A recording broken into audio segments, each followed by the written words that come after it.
রাধে রাধে বন্ধুরা, আজ আমরা যাচ্ছি মায়াপুরের ফুড ফেস্টিভ্যালে। এখন বাজে সকাল 7:30 আর আমরা চললাম নদীর ঘাটে। যেহেতু ডিসেম্বর মাস, তাই কুয়াশায় ঢেকেছিল নদীর ঘাটটি। যেহেতু আমাদের বাড়ি মায়াপুর থেকে বেশি দূরে নয়, তাই আমরা হাতিবাগান দিয়ে সবসময় মায়াপুরে প্রবেশ করি।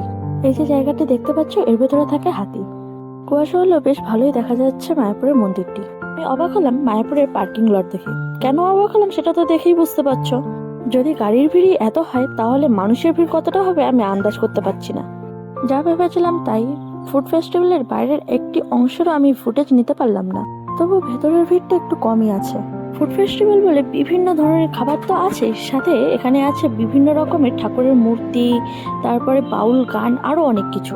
ভিড়ের কারণে খাবারের দোকানগুলোতে ঢোকা সম্ভব হলো না, তাই আমরা এলাম এখানে, যেখানে বিভিন্ন মূর্তি সাজানো আছে।